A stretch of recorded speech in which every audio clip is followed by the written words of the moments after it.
Hello, Jeff Armstrong here, Chief Innovation Officer at Impact. Today I'm excited to take you on a brief tour of some changes coming to Foundation Cloud with the releases coming on August the 3rd, 2024. We're going to start here on the characteristics screen under settings. We have split the characteristics list into three different categories of characteristics. These are our standard characteristics. The ones that are linked to CRM attributes are in a separate tab here. And then the ones that are linked to finance dimensions for our Sage Intacct integration are listed here in this tab.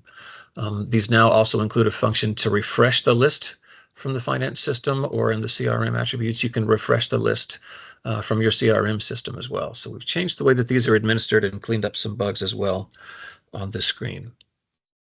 Our next enhancement that I want to show you relates to our Candid Charity Check integration.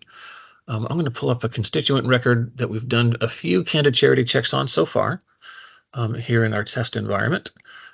Here's the Candid Charity Check tile. We've got several checks that have been processed. With any of these that we've done historically, we can now open this up and view the details. We're going to take a look at what Candid has sent us. And now we've got access to a PDF file. This is the report that came from Candid for this particular charity. This is going to give us a lot more information about this organization, which we think is going to be very helpful in doing your due diligence for grant processing. We've got another relatively small change here that we think you're going to like here on the fund screen. Every fund can have a collection of advisors, and now we have a concept that we've called our default requester. This notion allows you to basically just set which of the advisors for this fund is the default.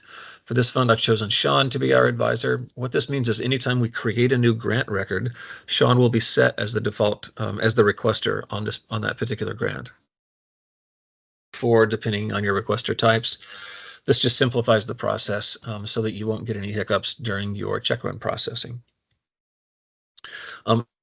Finally released our admin scoring screen. This is a feature that was previously just available in GE Classic under the admin view. But for organizations who are using Foundation Cloud Community Portal to do online applications, this is where you can advance and decline and award your applicants. So you can see we've got the applicants listed here for this particular application for round one. We've got their scores that have come in from the reviewers or from automated scoring procedures. We can pick the ones that we want to advance, pick the ones that we want to decline, and move them across from tab to tab here. We've got two advanced now. I could decline these three and put these in here as declined. And then one of the powerful features here that we think you're really going to like is you can come in and from here you can do batch correspondence. I could select all the ones that I want to send an email to, and I'm going to send a web application decline email. So you can do all of your correspondence for your declinees and for your awardees as well from this screen. So these features and more are going to be coming in Foundation Cloud Grants on August the 3rd, 2024. We've also got a change coming to the Foundation Cloud Community Portal I wanted to bring to your attention.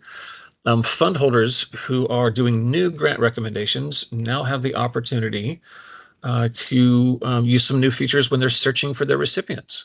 So when you go do a recipient search, we've made some enhancements here. I'm going to search just for an organization called ABC that I know we have in our sample database. When I search here, I'm going to get several results. These color-coded items tells you why we found the particular records, where they were found. And now we can search by interest area in the CRM system. So maybe I just want organizations which have an interest area of continuing education set on their Razor's Edge constituent record.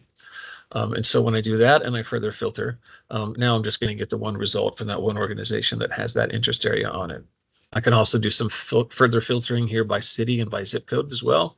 If you need to learn more about how to configure the screen and what the options are, then when you log in as a site administrator, you'll need to go to page settings, and you're going to look for the role donor. And then you're going to look for the very last page in the list alphabetically. It is search recipients. These are what all the options are. This is the new attribute based searching. What's the label you're going to put on the screen? What is the attribute in your CRM system that you're going to be looking at? All these options are explained in detail here. Your green help slider is your friend. We've got a lot of great help content here on how to configure your portal to do what you want and give your fund holders the experience you want them to have. So Again, all these changes and more are coming on August the 3rd. We hope they improve your user experience. If you run into any issues with these new features, by all means, don't hesitate to open a new case in our support portal. And thanks for watching. Have a great day.